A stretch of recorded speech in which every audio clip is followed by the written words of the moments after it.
Une décennie de deuil silencieux fut interrompue par la voix douce d'un enfant. Alors qu'il fixait le portrait de son fils disparu, une jeune fille, la fille de la nouvelle femme de ménage, murmura « Monsieur, je connaissais ce garçon. Nous étions dans le même orphelinat. Depuis 10 longues années, le milliardaire Matteo Rivas vivait comme une ombre dans son propre manoir, incapable de trouver le moindre réconfort dans sa fortune, englouti par une douleur qui l'envahissait tout entier. Ce jour marquait l'anniversaire d'une perte qui avait effacé toute joie de sa vie.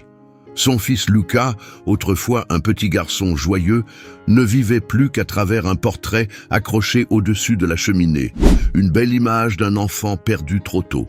Le silence dans la maison était profond et douloureux, jusqu'à ce qu'un bruit le brise. Un bruit venu de quelqu'un qui n'avait rien à faire là, du moins pas dans cette aile privée. La fille de la femme de ménage, jeune et hors de sa place, se tenait là, silencieuse. Son regard ne se portait pas sur l'homme, pourtant immensément puissant et riche. Elle restait figée, fixant le tableau. Puis, dans un souffle à peine audible, elle prononça quelque chose qui toucha Matteo en plein cœur. Ces mots fissurèrent la carapace d'indifférence qu'il portait depuis des années. « Monsieur, ce garçon a vécu avec moi à l'orphelinat. » C'était comme un coup de tonnerre dans un tombeau. Et soudain, ce portrait oublié devint bien plus qu'une image. Il renfermait un secret que personne n'aurait pu prévoir. Matteo avait depuis longtemps accepté que son fils était perdu à jamais. Mais cet enfant, cette étrangère, tenait entre ses mots quelque chose qu'il ignorait encore chercher.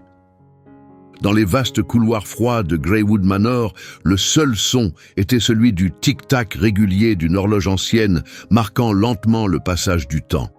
Matteo restait figé, tel une statue, devant l'imposante cheminée. Une année de plus s'était écoulée. 10 ans s'étaient passés depuis que les rires avaient quitté sa demeure. 10 ans depuis que Luca s'était volatilisé par une belle journée ensoleillée au parc. Malgré son immense influence, son monde s'était effondré. Son nom ornait des immeubles et des projets tout le long de la côte. Mais cela n'avait plus aucune importance. Sa richesse ne valait rien. Il n'était plus qu'une coquille vide, rongée par le chagrin. Comme toujours, ses yeux étaient attirés par le portrait au-dessus de la cheminée. Il avait été peint juste avant la disparition de Luca.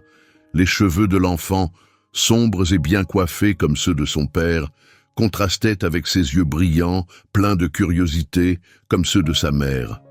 Dans sa main, un petit voilier en bois. Dans son sourire, une joie qui ne vivait plus que dans les souvenirs.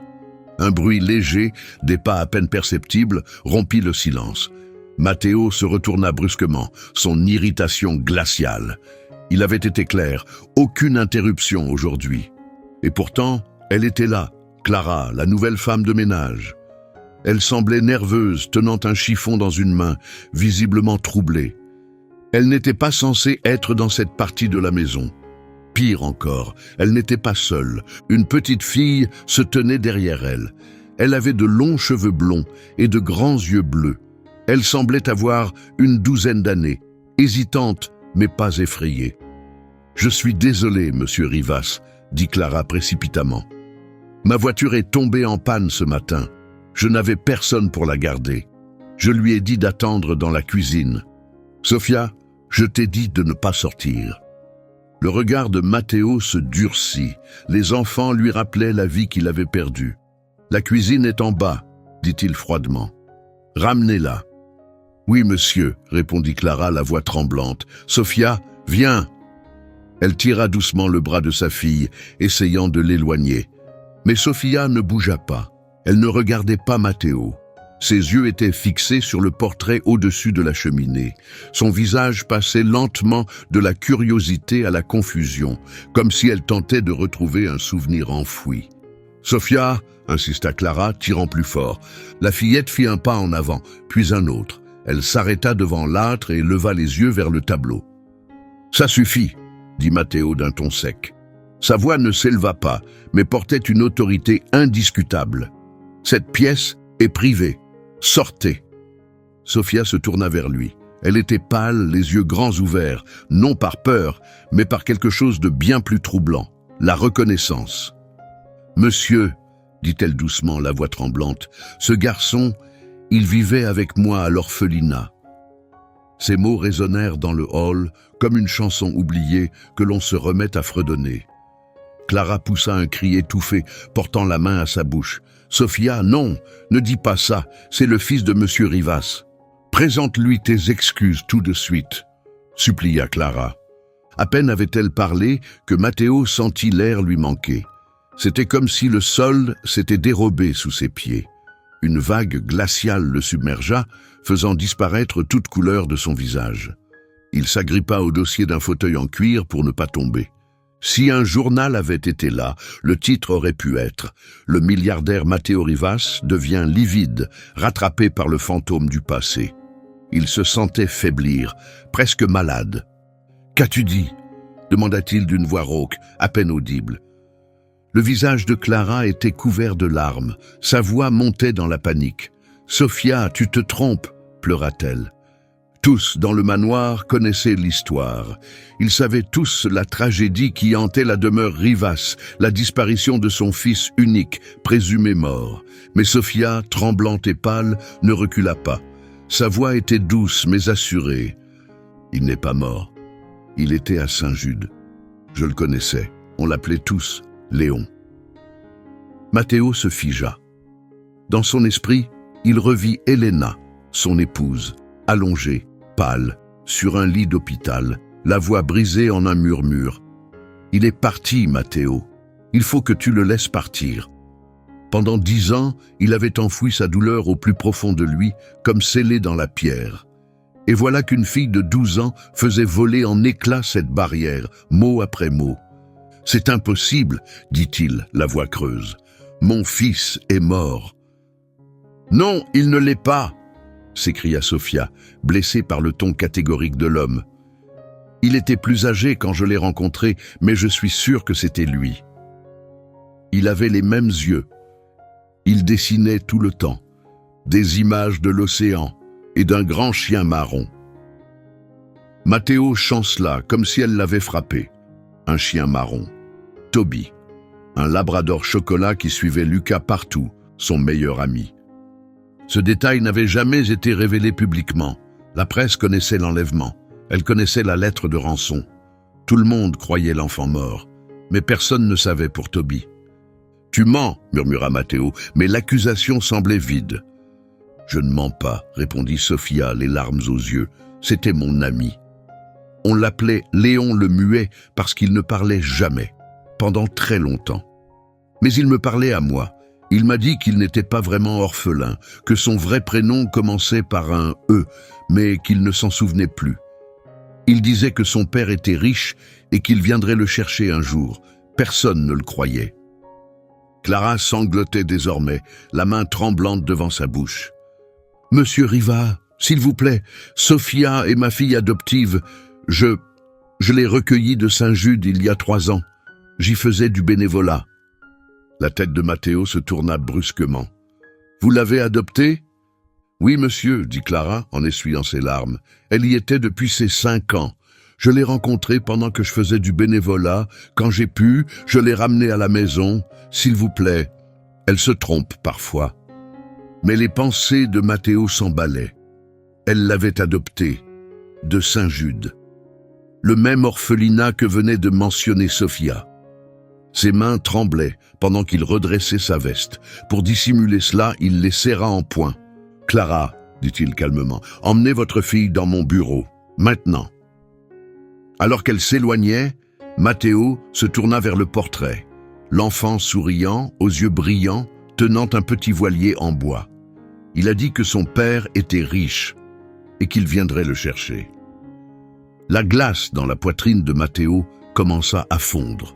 Son bureau était une pièce froide, aux murs recouverts de bois sombre et d'étagères pleines de livres reliés de cuir, intacts. L'air y sentait la poussière et le temps oublié. Une lampe solitaire diffusait une lumière douce sur le bureau, projetant de longues ombres. Clara conduisit Sophia vers une chaise en bois.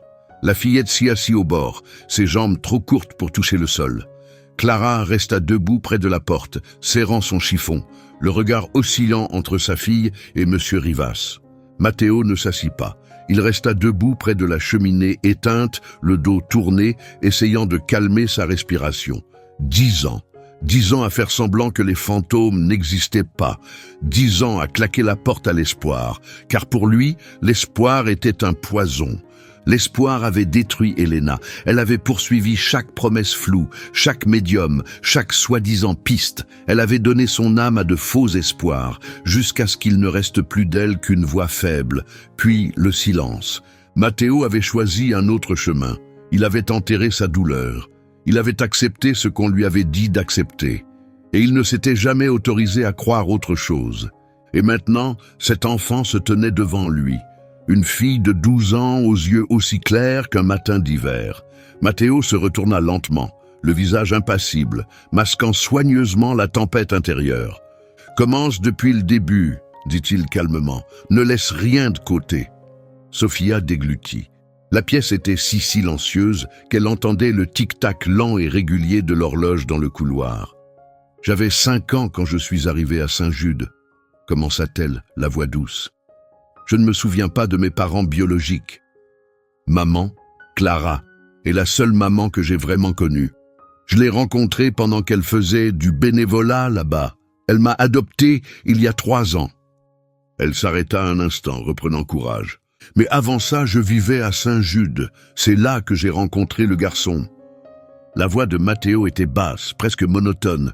Parle-moi du garçon. Il l'appelait Léon, répondit Sofia. Il était déjà là quand je suis arrivé. Il dormait dans le dortoir des plus grands garçons. Je crois qu'il avait 9 ou 10 ans. Il ne parlait pas beaucoup, presque jamais. Les sœurs l'appelaient Léon le muet parce qu'il restait silencieux. Très longtemps. Le cœur de Matteo battait lourdement dans sa poitrine. Son fils Lucas avait toujours été bavard, plein d'énergie et de curiosité. Quelle souffrance pouvait réduire un enfant comme lui au silence. Les yeux de Sofia se perdirent dans le vide alors qu'elle se remémorait. Il s'asseyait toujours près de la fenêtre dans la salle de jeu. Il dessinait tout le temps, sur tout ce qu'il trouvait. Des serviettes, des bouts de papier. Une fois, même sur un mur, Sœur Maria était furieuse, mais il dessinait vraiment bien. Il faisait des maisons, de grandes maisons, et l'océan. Le souffle de Matteo se coupa dans sa gorge. La maison de plage. Et des chiens, ajouta Sofia doucement. Il dessinait toujours un grand chien marron. Sa voix baissa presque à un murmure. Quand il a recommencé à parler, il m'a parlé du chien. « Qu'est-ce qu'il a dit ?» demanda Matteo, d'un ton plus sec qu'il ne l'aurait voulu. Sofia ne broncha pas. Il m'a dit que son chien lui manquait. Il s'appelait Toby. Clara étouffa un souffle, sa main couvrant sa bouche. Matteo chancela presque. Toby. Ce simple nom, celui du labrador adoré de Lucas, le frappa plus fort que tout le reste. Il disait que Toby adorait courir sur la plage et poursuivre les mouettes, continua Sofia. Il aboyait sans arrêt, mais les oiseaux étaient toujours trop rapides. Il riait en me le racontant. On aurait dit que c'était ce qui lui manquait le plus. C'était un souvenir trop précis pour être inventé. Matteo le voyait comme si c'était hier, Lucas riant au bord de l'eau pendant que Toby fonçait à travers une nuée de mouettes bruyantes. « Comment ?» demanda Matteo, la voix rauque. « Comment sais-tu que c'est le même garçon? Celui du portrait ?» « Ses yeux, répondit Sofia sans hésiter. « Je n'oublie jamais les yeux. Et aussi ça. » Elle fouilla dans la poche de sa robe et en sortit un petit bout de papier plié. Les bords étaient usés, les plis prêts à se déchirer. Elle le tendit à Matteo d'une main tremblante. Sa main tremblait en le prenant. Lentement, il déplia le dessin fragile. Il avait été fait au crayon de cire, simple, enfantin. Une petite fille aux cheveux jaunes, dessinée en bâton, tenait la main d'un garçon plus grand. Un grand chien maladroit, fait de gribouillis bruns, se tenait à côté d'eux. « Il me l'a donné », chuchota Sofia. « Je pleurais un jour parce qu'un des grands garçons, Mario, avait essayé de me voler mon médaillon. » Elle toucha la fine chaîne argentée qu'elle portait autour du cou. Matteo la remarqua pour la première fois. « Où as-tu eu ça ?» demanda-t-il, la voix grave. « Mon grand-père, » répondit Sofia, redressant un peu la tête, « le père de maman, le capitaine Javier Santos.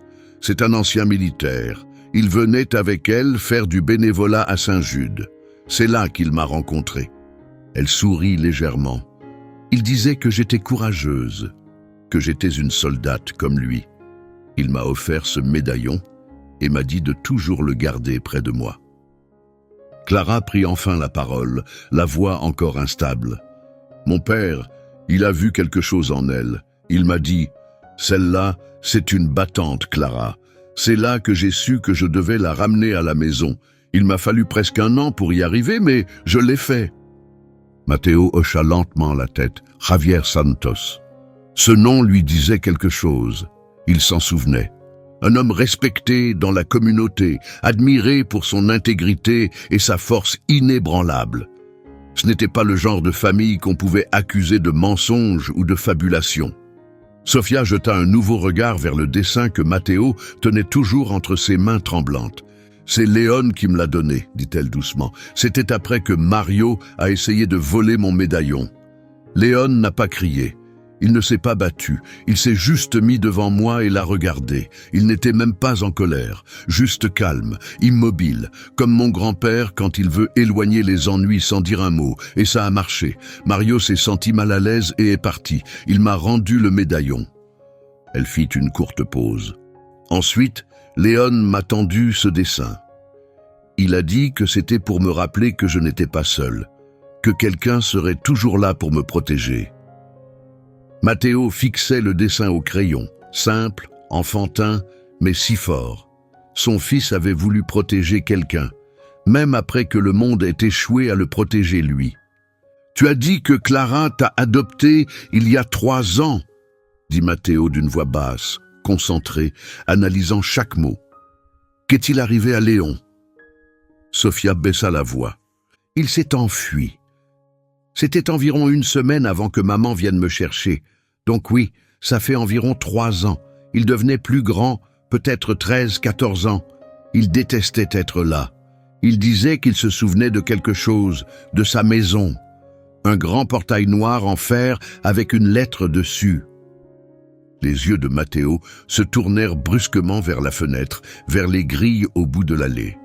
Massive, noire et marquée d'un C orné, impossible à confondre. Sofia retint ses larmes. Il disait qu'il allait retrouver son père. Et puis, il a disparu. Les sœurs m'ont dit qu'il s'était enfui. Je ne l'ai plus jamais revu. Une vague de fureur monta en Matteo. Il peinait à rester debout. Fureur contre ceux qui avaient volé son enfant. Contre les autorités qui n'avaient rien fait. Contre un monde qui avait continué comme si Lucas n'avait jamais existé.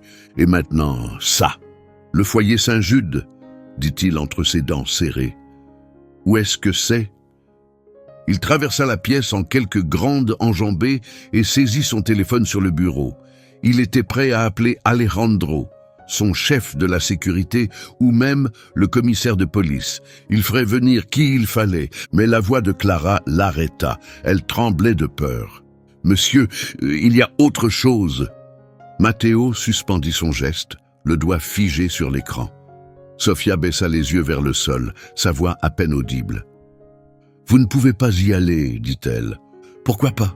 demanda-t-il brusquement. « Ça n'existe plus, murmura-t-elle. Ça a brûlé. Environ 1 semaine après le départ de Léon, tout l'endroit détruit. Les dossiers, les chambres, les papiers, tout. C'est pour ça que maman est venue me chercher si vite. Le département relogeait tous les enfants. Elle a réussi à terminer l'adoption juste à temps. » Le silence qui suivit n'était pas celui du chagrin. C'était un silence lourd, tendu, comme si le dernier coin sombre d'un puzzle venait d'être révélé. Un garçon en fuite. 1 semaine plus tard, tout l'orphelinat et chaque preuve liée à son identité réduit en cendres. Ce n'était pas une simple tragédie, c'était un effacement volontaire. Matteo se tourna de nouveau vers Sofia. Elle n'était plus seulement une enfant, elle n'était plus simplement la fille de sa femme de ménage. Elle était désormais le seul lien vivant avec son fils disparu. « Clara !» dit Matteo d'une voix glaciale et catégorique. « Vous et votre fille ne retournerez pas au logement du personnel ce soir. » Les yeux de Clara s'écarquillèrent, pleines d'incompréhension.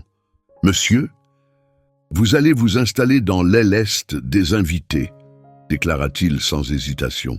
« Je ne comprends pas, » balbutia-t-elle. « Vous ne travaillez plus pour moi, » dit-il en regardant à nouveau Sophia et le dessin usé qu'il tenait encore.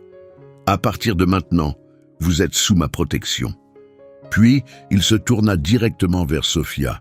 « Et toi, tu vas m'aider à ramener mon fils. » Il y avait dans sa voix une telle certitude que Clara ne put qu'acquiescer, bouleversée. Sa main se resserra sur l'épaule de sa fille. « Monsieur Rivas, vous n'êtes vraiment pas obligé de... » commença-t-elle, mais sa voix s'éteignit, étouffée par la conviction de ses paroles et le feu qui brûlait désormais dans ses yeux. « Ce n'est pas une proposition, Clara !» dit calmement Matteo, sa voix ferme et sans appel, coupant court à toute objection. « C'est une chose qui doit être faite. » Son expression ne changea pas. « Si ce que votre fille m'a dit est ne serait-ce qu'en partie vrai, et je commence à le croire, alors elle est peut-être la seule personne encore capable d'identifier mon fils. Cela fait d'elle une cible. » Le visage de Clara pâlit à cette idée. Elle n'y avait pas pensé. Matteo ne voyait plus une simple fillette apeurée. Il voyait un fil qui dépassait d'un mensonge tissé depuis 10 ans. Et ceux qui avaient dissimulé la vérité pouvaient encore être là, à surveiller. « Une cible », répéta doucement Clara, serrant instinctivement Sophia contre elle. « L'incendie », dit Matteo, ses pensées devenant tranchantes comme une lame. « Racontez-moi tout ce que vous en souvenez. » Clara essaya de se rappeler. « C'est passé aux infos. Ils ont dit que c'était un accident, un vieux câblage électrique, je crois. Le feu a pris dans le bâtiment principal, celui des bureaux. C'était très tard, en pleine nuit. »« Les bureaux ?» répéta Matteo. « Pas les dortoirs ?»« Non, monsieur, » répondit doucement Sophia. « Nous allions tous bien. » Mais sœur Maria, la directrice, pleurait le lendemain matin. Elle répétait « Tout est parti ». 30 ans de dossiers, d'archives, d'histoires disparus. C'est là qu'ils ont commencé à nous envoyer ailleurs. C'était le chaos total. Matteo hocha lentement la tête, la mâchoire serrée. Ce n'était pas un accident tragique, c'était un acte calculé. Un feu qui avait détruit les documents, mais pas les enfants. Quelqu'un avait brûlé le passé pour effacer quelque chose. « Je dois parler à votre père », dit-il en se tournant vers Clara. « Le capitaine Javier Santos. Il vit avec vous ?»« Oui, monsieur. Il est à la retraite maintenant. Il vit avec nous, dans notre appartement. » Elle hésita. « Mais il ne fait pas confiance facilement.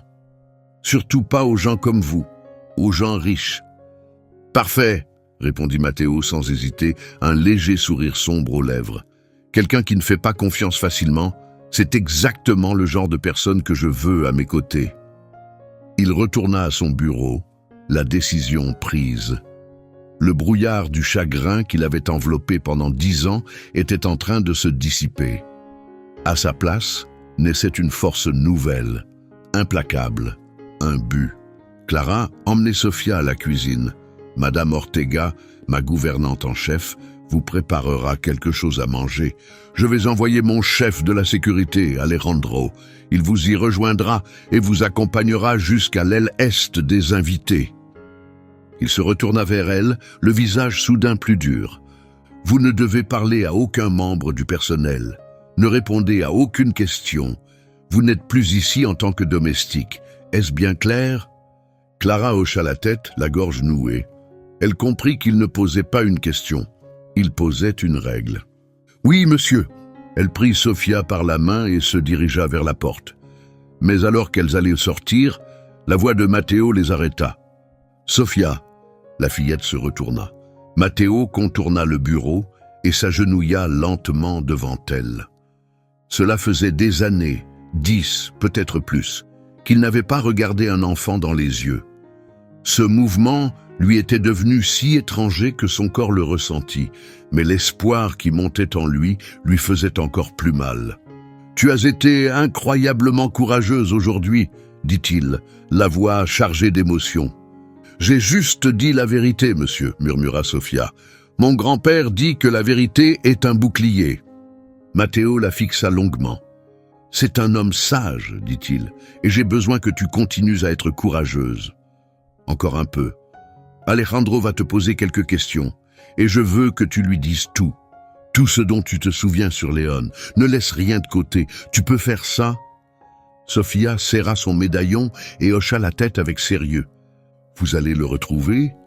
Sa voix était si douce, si sincère, qu'elle frappa Matteo comme un coup en pleine poitrine. Aucun contrat, aucune négociation n'avait jamais réussi à le désarmer comme cette simple question. Il se releva, le regard maintenant empli d'une détermination absolue.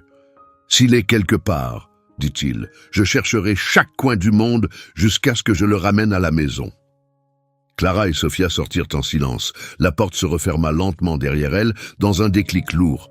Longtemps, Matteo resta debout dans son bureau, la main posée sur le bord du bureau. Ses yeux se levèrent vers le portrait au-dessus de la cheminée, le visage de Luca, figé dans le temps. « Léon, murmura-t-il, tu as veillé sur elle. À moi maintenant de la protéger et de te retrouver. » Il décrocha la ligne sécurisée et appuya sur un bouton. « Alejandro, dit-il, annule tout mon agenda pour le reste du mois. Non, je me fiche de l'accord de Tokyo.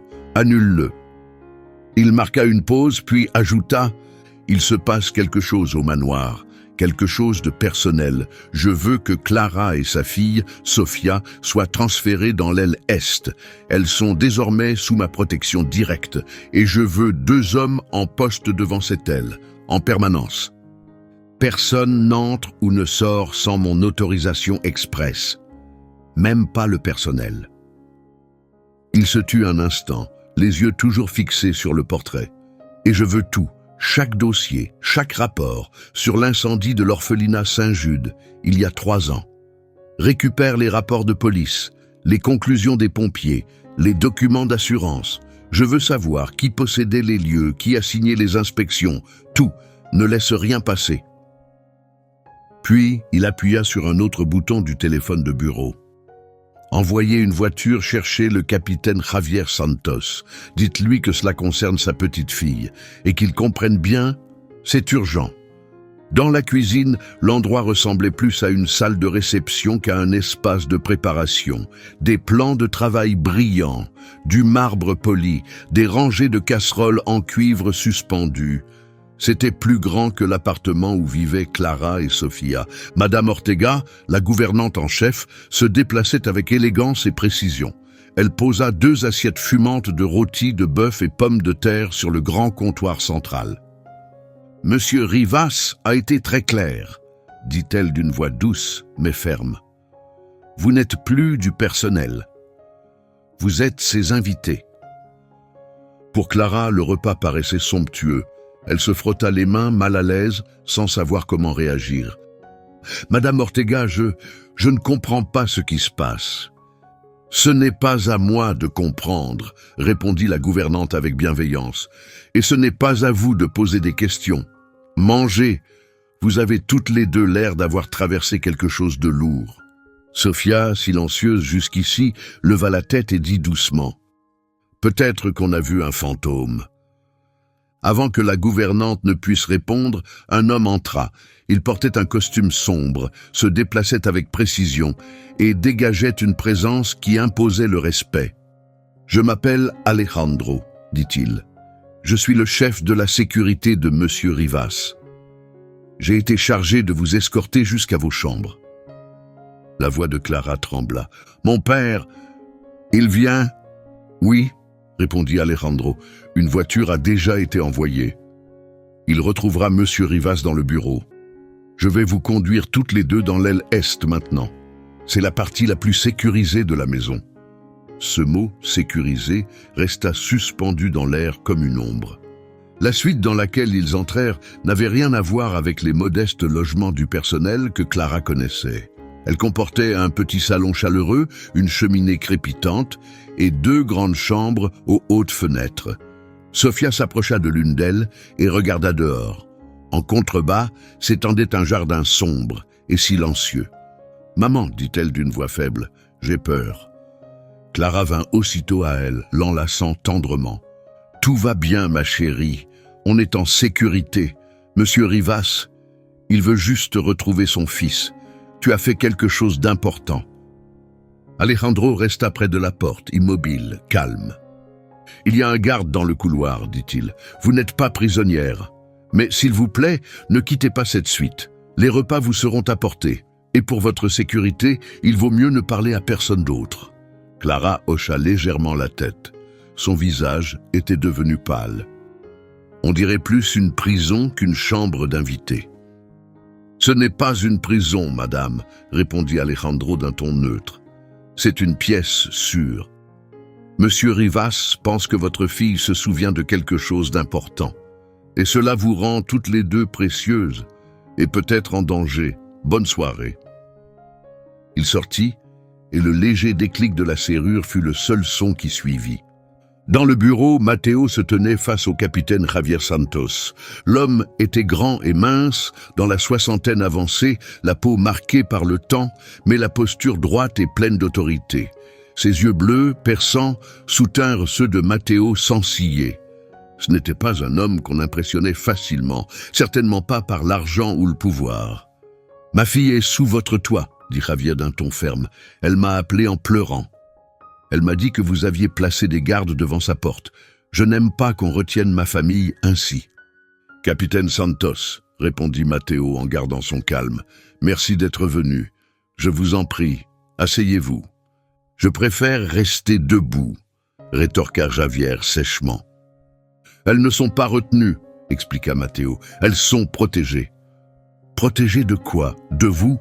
lança Javier. « Les hommes comme vous pensent pouvoir déplacer les gens comme des pions sous prétexte qu'ils ont du pouvoir et de l'argent. »« Il ne s'agit pas d'argent, » dit Mateo, la voix posée. « Il s'agit de mon fils.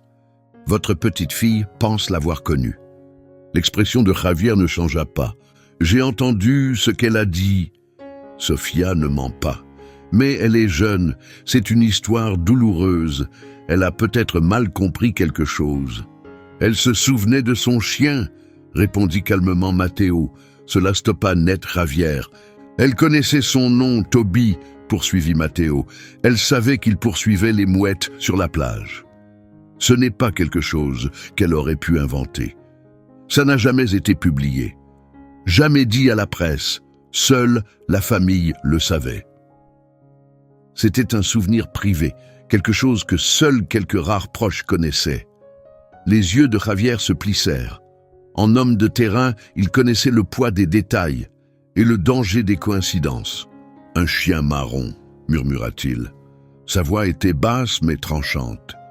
Elle m'a parlé du garçon, celui qui s'était interposé pour elle, celui qui aimait dessiner. Mateo acquiesça légèrement. « Votre petite fille, capitaine, est la première piste concrète que j'ai depuis 10 ans. Elle s'est souvenue de choses que personne d'autre ne pouvait savoir. Elle m'a dit que l'orphelinat, Saint-Jude, avait brûlé, juste une semaine après la fuite d'un garçon nommé Léon. » La mâchoire de Javier se crispa. Il avait survécu à des champs de bataille grâce à sa capacité à sentir le danger avant qu'il n'apparaisse. « Un incendie, dit-il lentement, pour effacer la vérité, pour brûler les preuves. »« Exactement, répondit Mateo, ce qui signifie que celui qui a pris mon fils, celui qui le cachait, savait où il était. Et si cette personne découvre qu'une jeune fille se souvient de lui, qu'elle peut l'identifier. Elle devient une cible, conclut Javier d'un ton grave, un fil qui dépasse. » Les deux hommes se regardèrent, non plus comme un milliardaire et un soldat, mais comme deux pères unis par quelque chose de bien plus grand que le statut ou le passé. « Quel est le plan ?» demanda Javier. « Mon chef de la sécurité, Alejandro, va parler avec Sofia, » dit Mateo. « J'aimerais que vous soyez là. Elle vous fait confiance, elle aura besoin de ça. »« Et vous ?» demanda Javier. « Je vais découvrir qui a allumé l'allumette, répondit Matteo, la voix basse et brûlante. À ce moment-là, Alejandro entra dans la pièce, un dossier cartonné à la main. Son expression était tendue, impénétrable.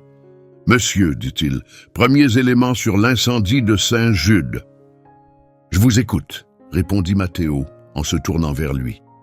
L'incendie a eu lieu il y a 3 ans à l'orphelinat Saint-Jude.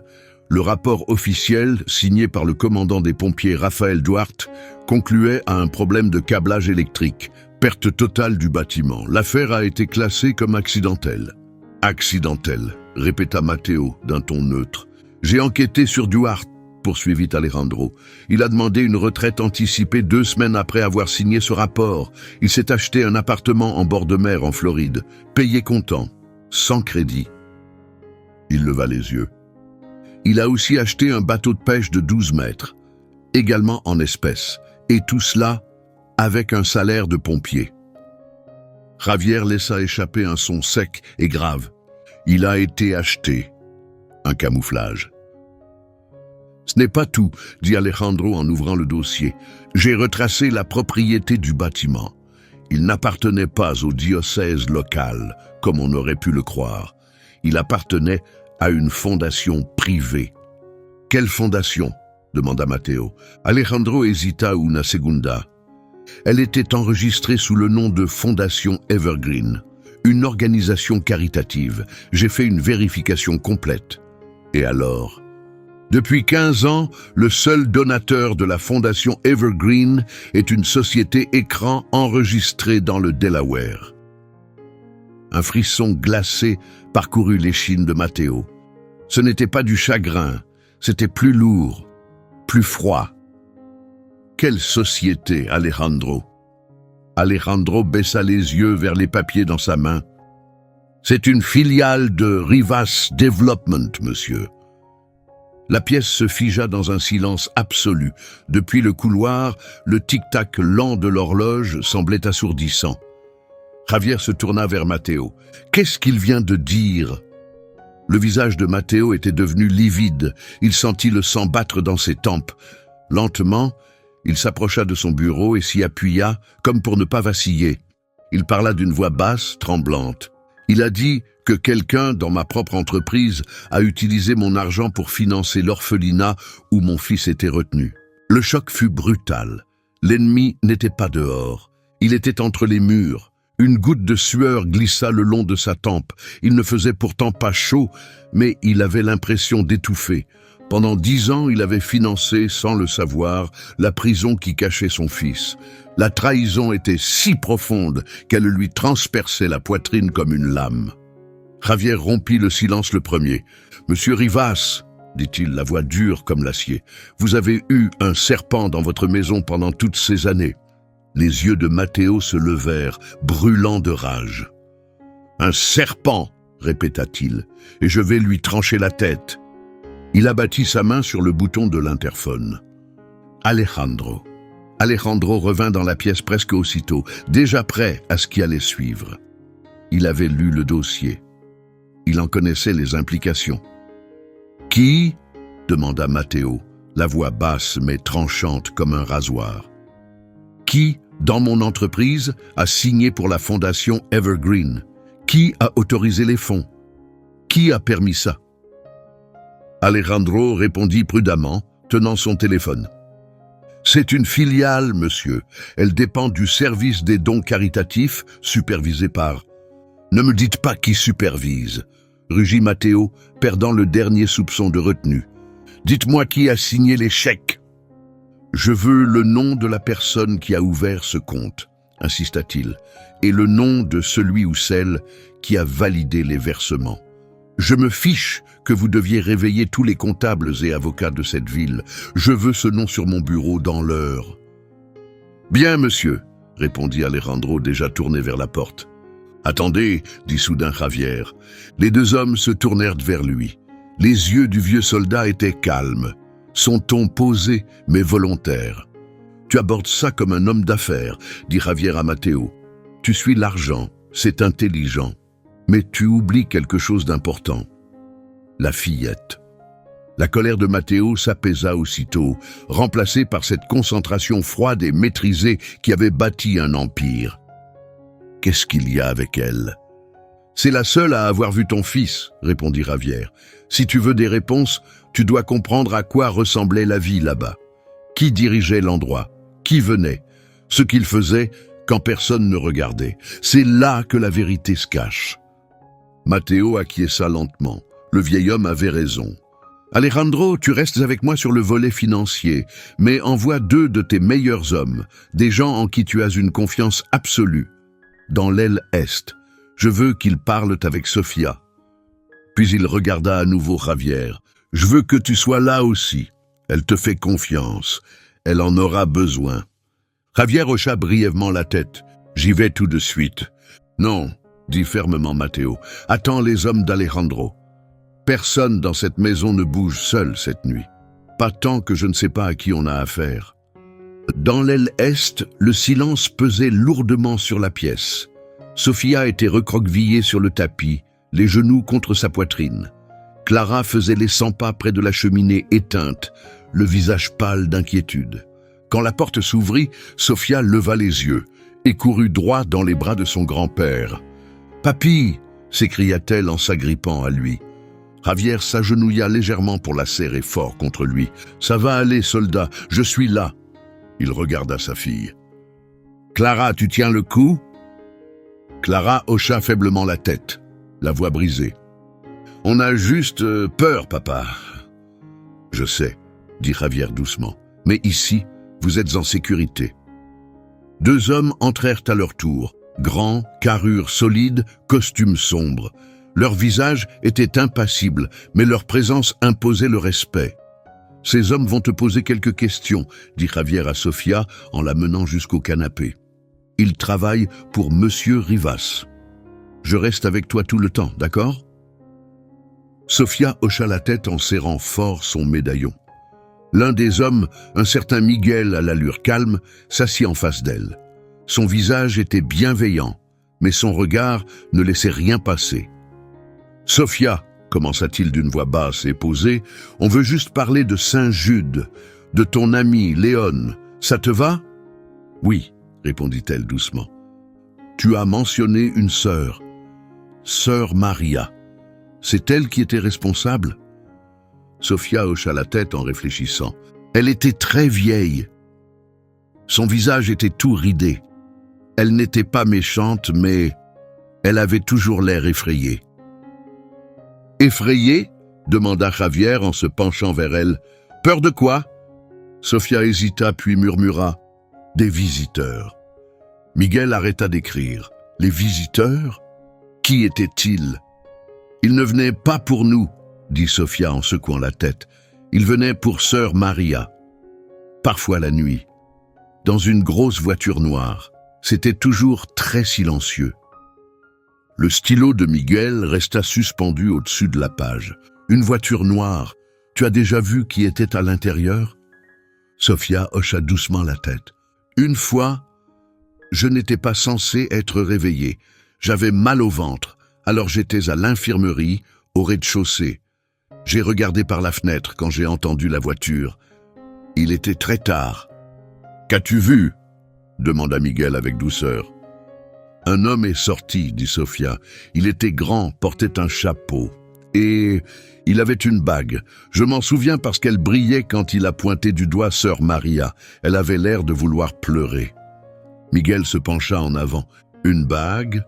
Quelle sorte de bague ?»« Elle était en or, » dit Sofia, le front plissé. « Grande, avec une pierre verte au milieu, vert foncé, comme une forêt. » Elle déglutit. « Il m'a fait peur. Quand il a levé les yeux, j'ai eu l'impression qu'il me voyait, même dans le noir. » Le bras de Javier se resserra autour de ses épaules. « Tu es en sécurité maintenant, soldat. Personne ne te fera de mal. »« Est-ce que Léon a déjà vu cet homme ?» demanda Miguel. Sofia hocha la tête. « Je crois. C'est pour ça qu'il avait peur. Il m'a dit une fois que ces gens mentaient surtout. Il disait que sœur Maria faisait partie d'eux. Il disait qu'ils faisaient semblant d'être bons, mais que c'étaient des monstres. C'est ce qu'il m'a dit. » Miguel échangea un regard avec l'autre agent. Est-ce qu'il t'a déjà dit autre chose sur l'endroit d'où il venait? Juste à propos du chien, dit doucement Sofia, et de l'océan, et du portail avec la lettre C. Elle s'interrompit, les yeux remplis de larmes, et de sa maman. Il disait qu'elle lui manquait terriblement. Il m'a dit qu'elle sentait les fleurs. Dans son bureau, Matteo faisait les 100 pas, incapable de calmer ses nerfs. L'heure qui l'attendait était déjà passée. Il était maintenant 10 heures du soir. Puis, la ligne sécurisée de son bureau sonna. Il décrocha le combiné. « Alejandro, dis-moi. »« J'ai l'information, monsieur. La fondation Evergreen a été créée il y a 15 ans. Les fonds de notre entreprise passaient par 3 comptes différents avant d'y parvenir. Mais voici le point essentiel. La personne derrière tout cela, celle qui a organisé chaque étape et approuvé les dons récurrents, c'était Ricardo Delgado. La main de Matteo se relâcha. Le téléphone tomba sur le bureau dans un bruit sec. Ricardo Delgado, son beau-frère, le frère de sa défunte épouse, tonton Ricardo, l'homme qui s'était tenu à ses côtés pendant les funérailles d'Elena, celui qui avait pleuré en serrant Lucas dans ses bras, l'appelant le fils qu'il n'avait jamais eu. Le même homme que Matteo avait personnellement nommé à la tête de la division caritative de l'entreprise charbonnière. « Il était ici, » murmura Matteo. « Il était venu cet après-midi même, comme chaque année pour l'anniversaire. « 10 ans, Matteo, avait-il dit. Il est temps de tourner la page. Elena aurait voulu que tu trouves la paix. » La paix. Ce mot résonnait maintenant avec amertume. L'homme qui lui disait de lâcher prise cachait son fils depuis le début, parfaitement conscient de ce qu'il faisait. La porte s'ouvrit. Alejandro entra. Un simple regard vers le visage de Matteo lui suffit. « Vous avez découvert, » dit-il à voix basse. « Ricardo, » répondit Matteo, ce nom désormais comme du poison dans sa bouche. « C'était lui. »« Monsieur, il y a autre chose, » ajouta Alejandro. « On vient de recevoir un rapport de l'aile Est. » L'esprit de Matteo s'emballa. « Qu'a dit la fillette ?»« Elle a dit qu'un homme est venu à l'orphelinat. Grand. Il a fait peur à sœur Maria. Il arrivait la nuit, dans une voiture noire. Elle a mentionné une bague, poursuivit Alejandro à voix basse. Une grosse bague en or, avec une pierre verte foncée. » Matteo s'arrêta net. Ses yeux se tournèrent lentement vers la table d'appoint, couverte de cadres photos en argent. Il y avait une photo de lui avec Elena, une autre de Lucas jouant sur la plage, et une photo du dernier gala de l'entreprise. Il l'a pris d'une main tremblante. On y voyait lui-même, Elena et Ricardo, tous souriants. Matteo observa la main de Ricardo posée sur l'épaule d'Elena. À son auriculaire droit, une lourde chevalière en or, le blason de famille, y était gravé. En son centre, une émeraude taillée en carré, d'un vert profond. « Je vais le tuer, » dit Matteo entre ses dents. « Monsieur, » dit rapidement Alejandro, « il faut être prudent, ça dure depuis 10 ans, il est dangereux. Il a pris votre fils, il a détruit votre épouse. » « L'incendie, » dit brutalement Matteo, « il a soudoyé le chef des pompiers. »« Il avait l'accès, » confirma Alejandro, « et le mobile. Il a toujours cru que vous aviez trompé Elena et que la fortune du charbon aurait dû être partagée. »« Alors il a pris mon enfant, » grogna Matteo, « et il a laissé ma femme mourir de chagrin.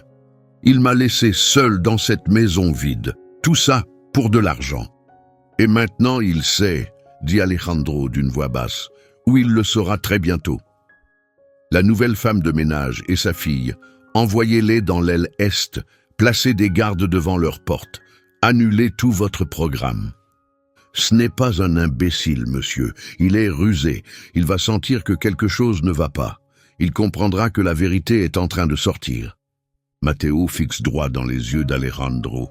« Sofia, dit-il, il va venir pour la fillette. » Un frisson le traversa. Il avait désormais un ennemi clair, un nom, et cet ennemi faisait partie de sa propre famille. « Il essaiera de l'atteindre, » répéta Matteo. « Il n'y arrivera pas, » dit fermement Alejandro. « L'aile Est est sécurisée. Mes meilleurs hommes la surveillent. mais il va tenter quelque chose. Et il ne le fera pas à découvert. Les pensées de Matteo fusaient, pleines de trahison et de rage. Il connaît cette maison, chaque couloir, chaque pièce. Il connaît le personnel. Il vous connaît, ajouta Alejandro. Et aujourd'hui, c'est l'anniversaire, poursuivit-il. Il pense que je vais me noyer dans le chagrin, que je serai enfermé ici avec une bouteille, en train de m'effondrer. Il pense que vous êtes brisé. Matteo se tourna vers le portrait de son fils, brisé, faible. Il avait vécu dans la faiblesse pendant 10 ans, mais plus maintenant. Voilà votre couverture, monsieur, dit Alejandro. Continuez à jouer l'homme brisé. Je m'occupe du reste. Je dois creuser les liens de Ricardo. Le chef des pompiers était l'un d'eux. Sœur Maria aussi. Où est-elle maintenant? Trouvez-la, ordonna Matteo, et localisez Ricardo Delgado. Je veux savoir où il est, tout de suite. Alejandro hocha la tête et quitta la pièce, laissant Matteo une fois de plus dans le silence. Ses yeux revinrent vers la photo encadrée d'argent. Lui, Elena et Ricardo. La main de Ricardo reposait doucement sur l'épaule d'Elena, portant cette lourde bague à la pierre vert foncé. « Tu t'es assis à ma table », pensa Matteo avec amertume, la colère le rendant presque malade. « Tu as bu mon vin. Tu as pleuré à ses funérailles. Tu m'as dit de faire la paix. » La ligne sécurisée se mit à bourdonner de nouveau. L'identifiant de l'appelant s'afficha. R. Delgado. Le cœur de Matteo fit un bond dans sa poitrine. Le serpent testait l'appât. Il laissa sonner. 1 fois, 2 fois. Il inspira profondément, tremblant. Il ferma les yeux et appela à lui son chagrin, cette douleur vécue pendant des années. Pour s'en servir comme masque, il répondit « Ricardo ». Sa voix était rauque, basse, fatiguée, épuisée avec justesse. « Matteo », répondit Ricardo, « Dieu merci. Je voulais juste prendre de tes nouvelles. » Son ton était doux, trop doux, comme du sirop cachant quelque chose d'amer. « Journée difficile, j'imagine, je ne savais pas si je devais appeler. »« Menteur, pensa Matteo, tu cherches des réponses. »« Ça va, Ricardo, murmura-t-il, juste une année de plus. Tu sais ce que c'est. »« Je sais, dit Ricardo doucement. Je sais. » Un silence. « Écoute, je suis content d'avoir pu te joindre. Sergio Vidal m'a dit que tu avais annulé le voyage à Tokyo. Tout va bien? Tu n'es pas malade? » Voilà, la vraie raison de l'appel, il avait remarqué le changement. Matteo força un soupir, las et vide. Juste fatigué, Ricardo, fatigué du bruit, de tout. Je n'en avais pas la force aujourd'hui.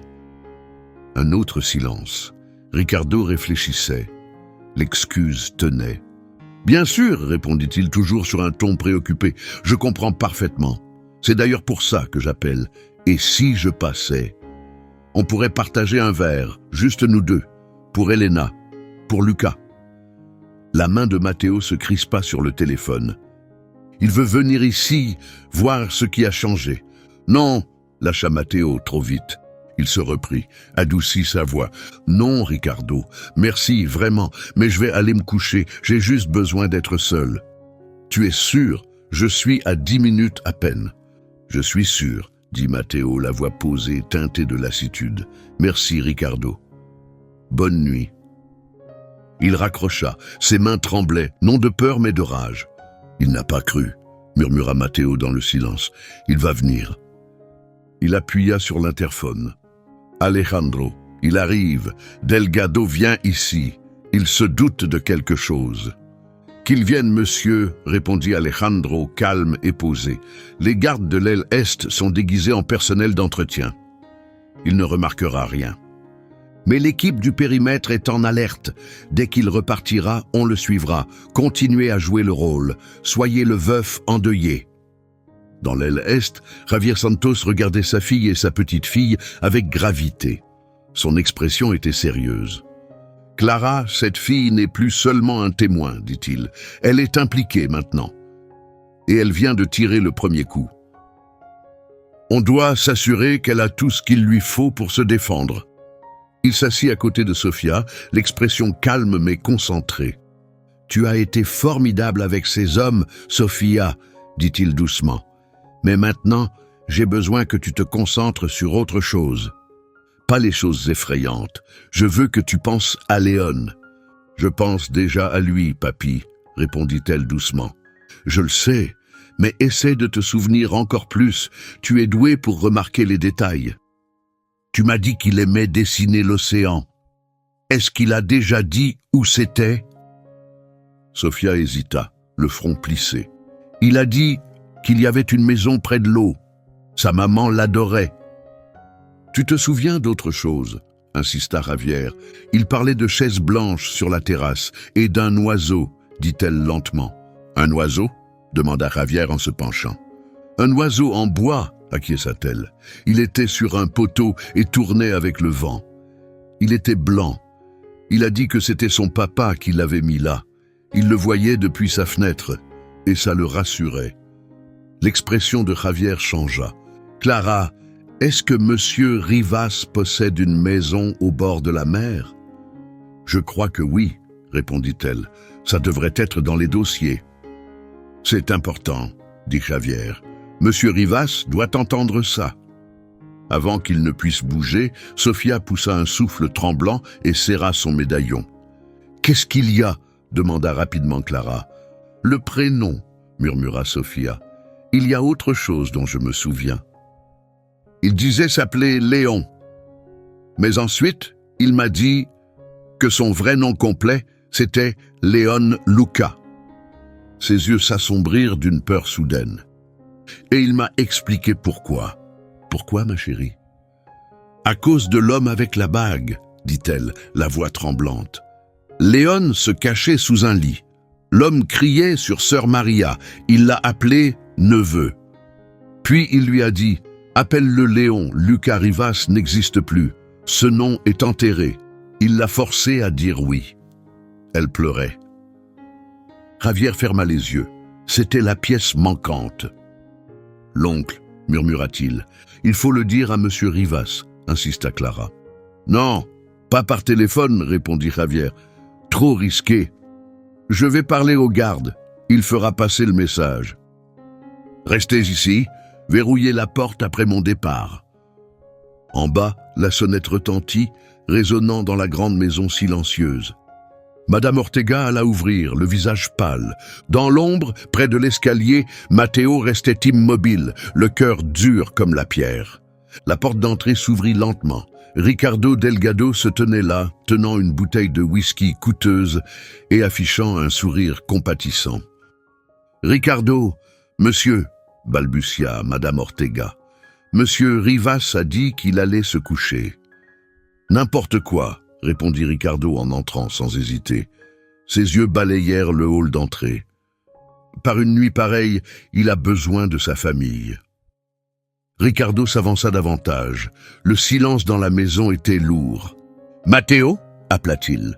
Matteo sortit de l'ombre, le visage maîtrisé mais marqué par le chagrin. « Ricardo, je t'ai dit, » dit-il avec difficulté. « Je voulais juste être seul ce soir. » « Et je suis là pour m'assurer que tu ne le restes pas, » répondit Ricardo en posant une main sur son épaule. Matteo se force à ne pas réagir. « Juste un verre, pour Elena, pour Lucas, » dit Ricardo, ses yeux scrutant toujours le hall à la recherche du moindre indice inhabituel. Il ne vit rien. « D'accord, » murmura Matteo, « un verre. » Il prit la direction du bureau. Pendant qu'il marchait, Ricardo jeta un coup d'œil vers l'aile est. « C'est calme par ici, » dit-il d'un ton léger. « Le personnel a eu sa soirée ?»« Quelque chose comme ça, » marmonna Matteo en ouvrant la porte. « Le calme, c'est bien. »« Mais pas trop non plus, » répondit Ricardo en entrant à sa suite.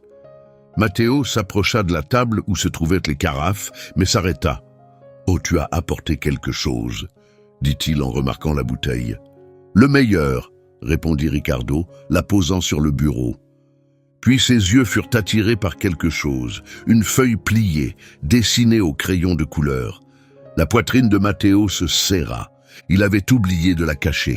Une erreur. Ricardo tendit la main. « Qu'est-ce que c'est ?»« On dirait un dessin d'enfant. »« Ne touche pas » lança brusquement Matteo. Son ton était sorti trop vite.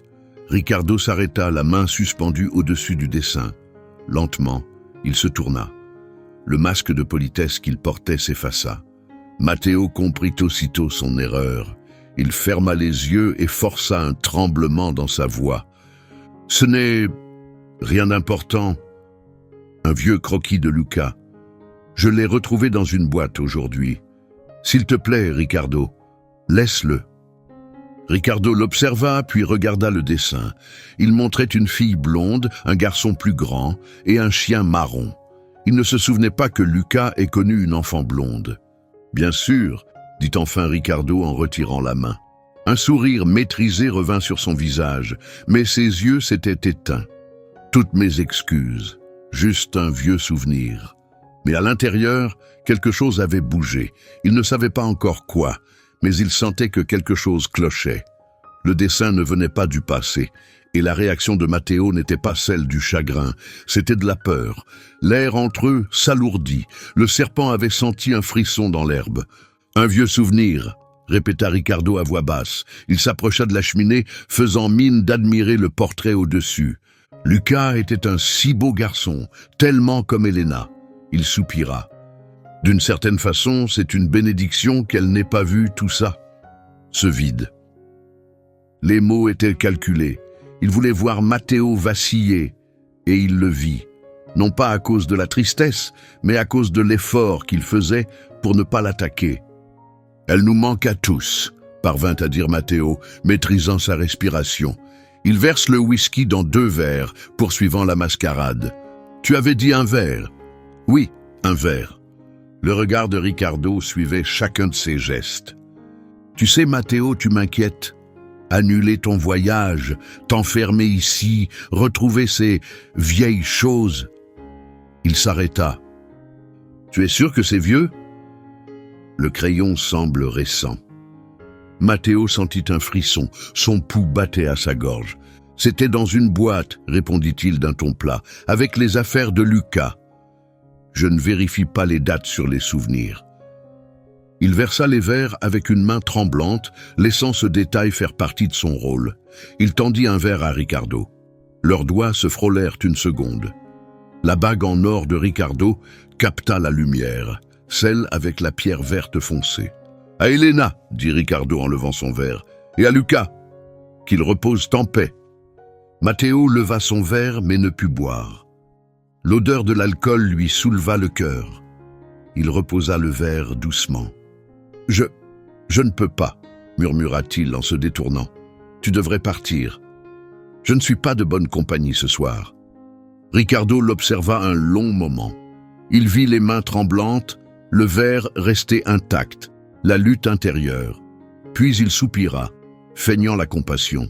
« Tu as raison, j'ai insisté un peu trop. » Il pose son propre verre à côté du dessin. « Repose-toi, Matteo. » Il s'avança vers la porte, puis s'arrêta comme s'il se rappelait soudain quelque chose. « Au fait, dit-il d'un ton léger, j'ai entendu dire que tu avais engagé une nouvelle femme de ménage. Clara, c'est ça? Elle s'en sort bien ?» La tête de Matteo se releva brusquement. La question n'était pas anodine, elle était précise, chargée de sens. Ricardo savait. Il rassemblait les pièces, la femme de ménage, le voyage annulé, le dessin laissé sur le bureau. « Elle fait son travail », répondit Matteo avec précaution, la voix tendue. « Juste une femme de ménage. »« Bien sûr », répondit Ricardo avec le même sourire aimable. « C'est juste que j'ai entendu dire qu'elle avait une fille. Blonde, environ 12 ans. » Il inclina légèrement la tête. « Je suis surpris que tu acceptes une enfant ici, vu... Enfin, tu comprends. » La mâchoire de Matteo se crispa. Ricardo en savait plus qu'il ne devrait. « Elle reste à la cuisine, » dit Matteo d'un ton raide. « C'était une urgence. »« Sa voiture est tombée en panne, » avait-il dit. « Une urgence, » répéta lentement Ricardo. Le ton amical avait disparu. Ses yeux étaient devenus froids, vides comme de la pierre. « Tu as toujours été trop généreux, Matteo, » ajouta-t-il, la voix glaciale. « Bonne nuit. » La porte se referma dans un clic discret. Matteo resta immobile. Il entendit la porte principale s'ouvrir puis se refermer. Ricardo était parti. Il se précipita vers l'interphone. « Alejandro !» dit-il d'un ton tranchant. Il sait. Il sait pour la fillette. Il est en mouvement. Je veux des yeux sur lui immédiatement. Suivez sa voiture, surveillez tous ses appels, tous ses arrêts. Je veux tout savoir. Faites-le. On est déjà dessus, monsieur, répondit Alejandro. Sa voix était ferme, maîtrisée. Et monsieur, message de l'aile Est. Javier Red dit que c'est urgent. Qu'est-ce que c'est? Demanda Matteo. C'est au sujet du garçon. Léon. Sofia a retrouvé son nom complet. Léon Luca. Elle a dit qu'il lui avait confié que l'homme avec la bague avait ordonné à sœur Maria d'arrêter de l'appeler Luca, que Luca Rivas était mort. Matteo s'agrippa au bord du bureau. Le mot brûlait dans son esprit. « Oncle », poursuivit Alejandro, « c'est ainsi que le garçon l'a appelé. » Sofia l'a entendu. L'homme avec la bague a dit à sœur Maria de faire comme si Luca n'avait jamais existé. Et elle a obéi. Le corps de Matteo se raidit. « Il y a autre chose », ajouta Alejandro. « Un lieu, un détail dont Sofia s'est souvenue.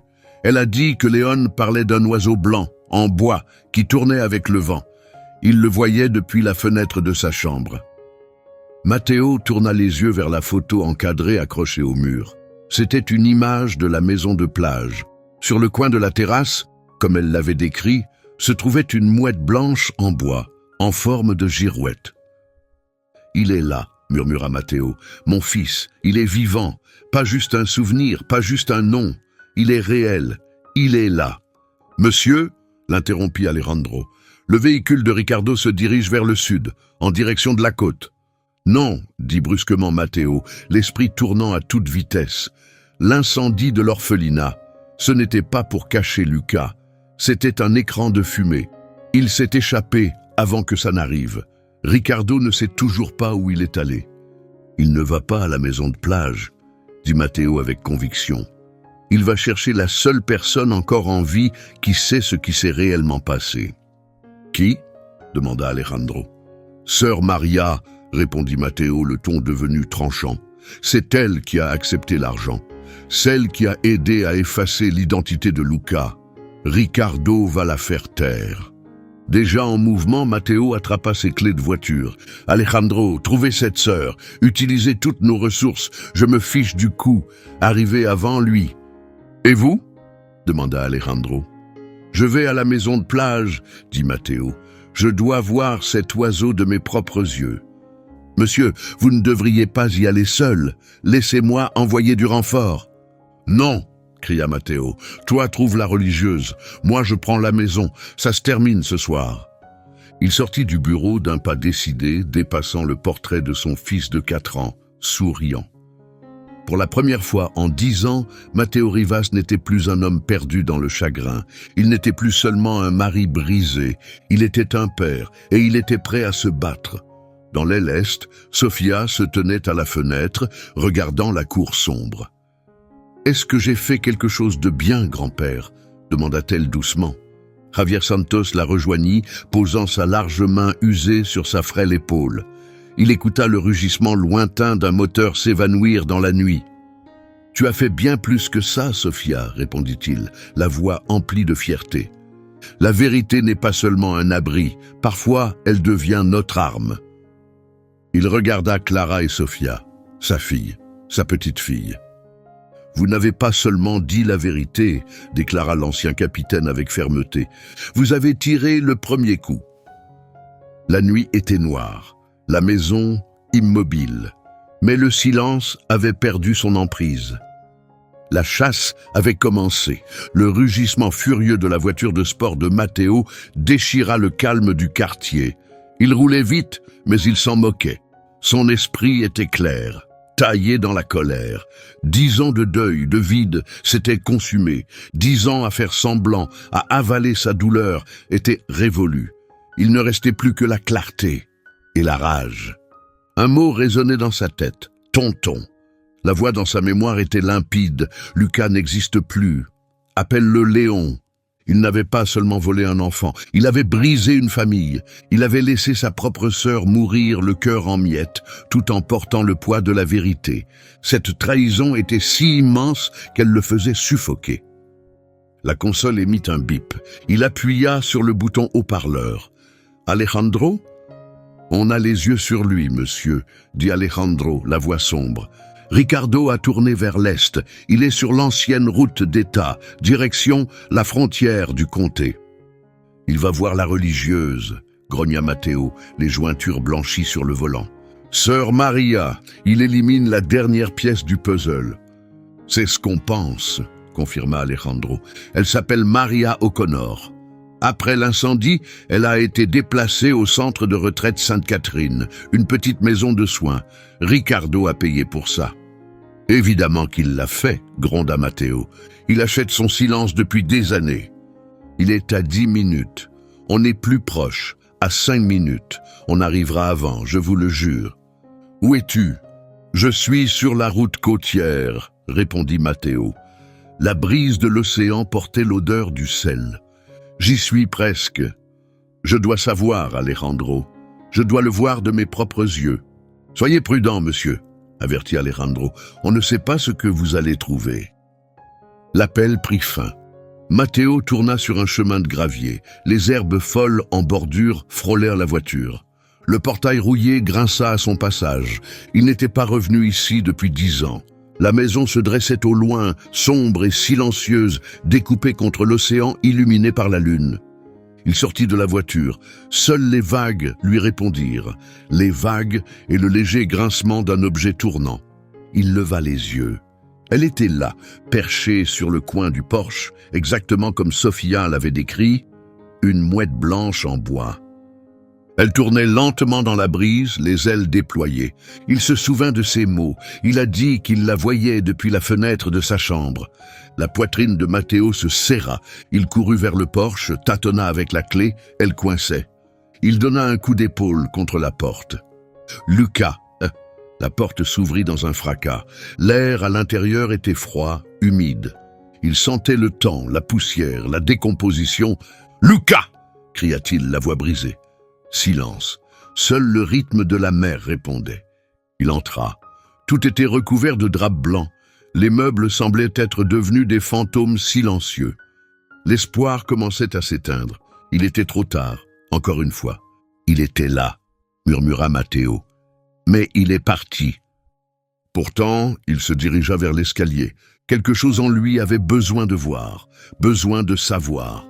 Il monta lentement. Chaque marche pesait plus que la précédente. Au bout du couloir, la porte de la chambre de son fils était entr'ouverte. Il la poussa doucement. La lumière de la lune baignait la pièce. Quelqu'un était assis au bord du lit, petit, immobile. Un garçon, mince, 14 ans environ, gens usés. Sweatshirt délavé, cheveux longs, ébouriffés. Le garçon se retourna, surpris par le bruit. Ses yeux s'agrandirent, plein de peur. Il bondit, attrapant un morceau de bois flotté comme une arme. « Pars d'ici !» cria-t-il, la voix aiguë et tremblante. « C'est chez moi! Va-t'en !» Matteo se figea, incapable de bouger, incapable de parler. Le garçon tremblait, prêt à se défendre. Mais ses yeux, c'étaient ceux d'Elena. Brillant, farouche, vivant. « Je ne veux pas te faire de mal, » murmura Matteo en levant lentement les mains. « Tout le monde dit ça, » répliqua le garçon, la voix cassée. Il voulait paraître fort, mais il avait peur. Juste un enfant. « Qui es-tu? Comment t'as trouvé cet endroit? »« J'ai vécu ici, » répondit Matteo, les yeux fixés sur le visage du garçon. « Cette chambre appartenait à mon fils. » Le garçon cligna des yeux. Son étreinte se relâcha légèrement. « Ton fils ?» Il s'appelait Lucas, dit Matteo, la voix tremblante de larmes. La main du garçon retomba un peu. Le bois s'abaissa. « Qu'est-ce que t'as dit ?»« Lucas, » répéta Matteo, avançant d'un pas prudent. Il se rappela du chien, grand, brun, loyal, un labrador. L'expression du garçon changea, sa bouche s'entr'ouvrit. « Toby » murmura-t-il. « Oui, » dit Matteo, la voix fêlée. « Toby, il adorait courir après les mouettes. Il aboyait sans arrêt, mais elles s'envolaient toujours avant qu'il les atteigne. » Le visage dur du garçon commença à se détendre. Ce souvenir, ce n'était pas un rêve, ni une invention. C'était le sien. « Comment ?» demanda-t-il à peine, les yeux pleins de larmes. « Comment tu sais ça ?»« J'étais là, » répondit Matteo, ses propres larmes coulant librement. « Sur le porche, je te regardais. » Le garçon le fixa. Il observa Matteo, ses cheveux sombres, son regard fatigué, avide de réponse. « Toi, » souffla-t-il. « C'est toi, sur la photo, celui dont j'ai essayé de dessiner l'œil. »« C'est moi, » dit Matteo. « Je suis ton père. Je suis Matteo. » Le garçon ne bougea pas. Les larmes coulaient en silence sur ses joues. Il avait été seul si longtemps. Après avoir fui l'orphelinat, il avait trouvé le portail menant à la mer. Mais cela l'avait effrayé. Alors il était venu ici, le seul endroit encore vivant dans sa mémoire. Il avait survécu dans cette maison abandonnée pendant 3 ans, vivant de reste, caché. Le mot « papa » lui semblait étrange, lointain. Une prière qu'il avait cessé de murmurer. « Luca » sanglota Matteo. Il ne se précipita pas vers lui. Il ouvrit simplement les bras. Le garçon hésita, juste une seconde. Puis le morceau de bois tomba de ses doigts. Il courut, se jetant dans les bras de Matteo. Ses bras maigres s'agrippèrent au cou de son père. Et Matteo le serra fort, tremblant d'émotion. Il tenait son fils, vivant, respirant. « Chaud, je t'ai retrouvé » sanglota-t-il dans les cheveux de Luca. « Mon Dieu, Luca, je t'ai retrouvé !» Au loin, des sirènes hurlaient, déchirant le calme de l'aube. Matteo se tenait sur le porche de la maison au bord de la mer, l'océan doré sous le soleil levant. Son téléphone vibra dans sa main. C'était Alejandro. « On l'a eu, monsieur, » dit Alejandro, la voix calme et grave. Delgado se dirigeait vers le refuge Sainte-Catherine, mais il n'est pas allé jusqu'au bout. La main de Matteo se crispa. « Et sœur Maria ?»« En vie, » répondit Alejandro, secoué mais en vie. Elle avait préparé une valise comme si elle savait que quelqu'un viendrait. Quand nous sommes arrivés, elle a juste dit « Que Dieu me pardonne, j'ai agi par peur. »« Et Ricardo ?» demanda Matteo. On a intercepté sa voiture sur la route côtière. Il a essayé de jeter son téléphone et de fuir, mais on l'a coincé sur l'ancien pont de Grey Hollow. Matteo inspira profondément, tremblant. « Alors c'est fini. »« Presque, » dit Alejandro. « Il demande à vous voir. » Matteo resta silencieux un instant. Puis, d'une voix calme, « Amenez-le au manoir, aile ouest. Je ne veux pas que Luca l'approche. » 1 heure plus tard, dans la lumière tamisée de l'aile ouest, Ricardo Delgado était assis, menotté, dans un fauteuil en cuir. Son visage autrefois sûr de lui était pâle, ses mains tremblaient légèrement. Matteo se tenait devant la cheminée, le même endroit où il avait contemplé pendant 10 ans le portrait de son fils. « 10 ans, » dit enfin Matteo, « 10 ans à croire que mon fils était mort, et pendant tout ce temps, l'homme qui l'avait enlevé s'asseyait à ma table. » Ricardo leva les yeux. Sa voix était rauque, désespérée. « Tu ne comprends pas, Matteo. Elena était brisée. C'est toi qui l'as brisée. Je voulais la sauver. De toi. » « La sauver ?» La voix de Matteo était glaciale. « Tu l'as détruite. Tu lui as volé son fils et tu l'as laissé mourir avec de l'espoir dans le cœur. » « Ce n'était pas censé aller aussi loin, » plaida Ricardo. « Il devait juste disparaître un moment, assez pour te faire souffrir, mais tout a dérapé. »« Trop tard pour les remords, » dit Matteo, « mais pas trop tard pour la justice. » Alejandro sortit de l'ombre. « Monsieur, la police est là. » Matteo ne détourna pas les yeux de Ricardo. « Emmenez-le, » dit-il doucement. « Et quand il regardera le ciel à travers les barreaux de sa cellule, dites-lui que moi aussi, je l'ai regardé chaque jour, en priant de revoir mon fils. » Les agents emmenèrent Ricardo. Les lourdes portes se refermèrent derrière eux, laissant la pièce silencieuse, bercée seulement par le crépitement du feu. Matteo resta seul, face au portrait au-dessus de la cheminée, le visage de son fils, désormais plus qu'un souvenir, une vérité retrouvée. Pour la première fois depuis 10 ans, le manoir de Greywood semblait à nouveau vivant. 2 jours plus tard, la lumière du soleil inondait le bureau. Matteo était assis sur le canapé, Luca à ses côtés. Le garçon n'était pas encore habitué à entendre son nom. Il portait des vêtements propres, mais ses yeux restaient méfiants, parcourant la pièce en silence. En face d'eux se trouvaient Sofia, Clara et le capitaine Javier Santos. « Ricardo est en détention fédérale », dit calmement Matteo. « Il a tout avoué. L'enlèvement, l'orphelinat. Il m'a tenu responsable de la tristesse d'Elena. Il a voulu me faire souffrir en me prenant ce que j'aimais le plus. Il ne s'attendait pas à ce que cela lui coûte la vie, ajouta-t-il. C'est un monstre, murmura Clara en tenant doucement la main de Sofia. Il paiera pour cela, dit Matteo avec fermeté. Sœur Maria aussi. Elle a témoigné en échange d'une réduction de peine. C'est terminé. Il se tourna vers Javier, la voix assurée. Ta petite fille, elle a sauvé mon fils. Et elle m'a sauvé aussi. Je ne pourrai jamais lui rendre ce qu'elle a fait. Elle ne te doit rien, répondit Javier. Elle a juste fait ce qui était juste.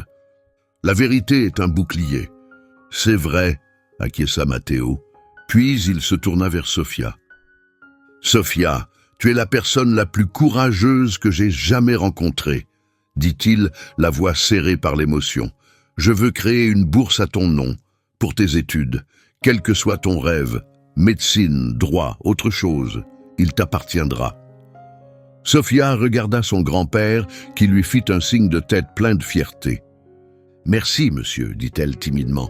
Je crois que je sais ce que je veux. »« Qu'est-ce que c'est ?» demanda Matteo. « Je veux retrouver des gens, répondit-elle, le regard clair et décidé. Comme tu as retrouvé Lucas.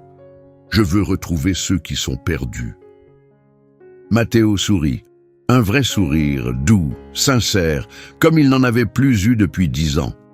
Lucas, resté silencieux jusque-là, regarda Sofia. « Toi, dit-il lentement, tu étais la fille blonde, avec le médaillon. » Sofia acquiesça, les joues légèrement rosées. « Tu m'as dit que je n'étais pas orphelin, » ajouta Lucas, les souvenirs revenant peu à peu. « Tu m'as cru quand personne ne le faisait. »« Je me souvenais de tes yeux, » murmura-t-elle. Matteo se leva. Il regarda le portrait au-dessus de la cheminée, puis son fils, bien vivant à ses côtés. « Cette maison était un tombeau pendant 10 ans, dit-il d'une voix douce. Il se tourna vers Clara. « Clara, ton rôle de gouvernante n'est plus nécessaire, commença-t-il. Mais j'ai besoin aujourd'hui d'une personne de confiance, de quelqu'un pour m'aider à redonner vie à cette maison. Le poste serait bien rémunéré. Et il y a une maison de 5 chambres sur la propriété. Si toi et ta famille acceptaient de rester, elle serait à vous. Cela compterait énormément pour moi. » Clara tourna les yeux vers son père, ému aux larmes. Javier Santos croisa le regard de Matteo. Il y vit un homme changé, plus seulement un nom ou un titre, mais un père revenu à la vie. Il hocha lentement la tête solennelle. « Ce serait un honneur, monsieur Rivas. » Plus tard dans la journée, Matteo et Lucas se tenaient sur la grande terrasse, regardant le jardin en contrebas. C'était leur premier moment de calme, rien qu'à deux. « C'est immense, » dit Lucas en observant le domaine. « Beaucoup trop, » répondit Matteo avec un sourire doux. Il pose une main hésitante sur l'épaule de son fils. « Lucas, je suis désolé, dit-il, la voix tremblante. J'aurais dû faire plus. Je n'aurais jamais dû abandonner, mais je l'ai fait. J'ai baissé les bras. » Lucas leva les yeux vers lui, cet homme encore inconnu à bien des égards, mais bien réel. « Mais tu m'as quand même retrouvé, » dit-il doucement. Les yeux de Matteo se remplirent d'émotion alors qu'il regardait le jardin où Javier et Sofia marchaient côte à côte. « Non, mon fils, ce n'est pas moi qui t'ai retrouvé. C'est elle, Sofia. C'est elle qui t'a ramené, à moi, à nous tous. » Au final, ce n'était pas une vieille photo cachée qui avait rouvert la porte du passé. C'était la mémoire d'un enfant, une vérité qui refusait de disparaître, qui les avait guidés jusqu'à la maison. La douleur n'avait pas disparu, mais elle avait désormais un nom, un sens, une fin. Pour la première fois en 10 ans, les couloirs n'étaient plus vides, et Matteo Rivas n'était plus seul. Et c'est ici que nous allons laisser cette histoire, un mystère vieux de 10 ans, enfin résolu, par la seule personne que personne n'attendait. J'espère que ce voyage t'a permis de respirer, de t'émerveiller et peut-être même de réfléchir un peu. Où étais-tu pendant que le monde de Matteo s'effondrait sous ses pieds, en voiture, en promenade ou blotti dans un coin tranquille? Dis-le-moi en commentaire, je lis chacun de vos messages et vos pensées comptent énormément pour la suite. Et si cette histoire t'a touché, si tu veux nous accompagner dans la prochaine énigme que nous dévoilerons, n'hésite pas à aimer et t'abonner. Tu n'imagines pas à quel point ça nous aide. Merci d'avoir partagé ce moment avec moi.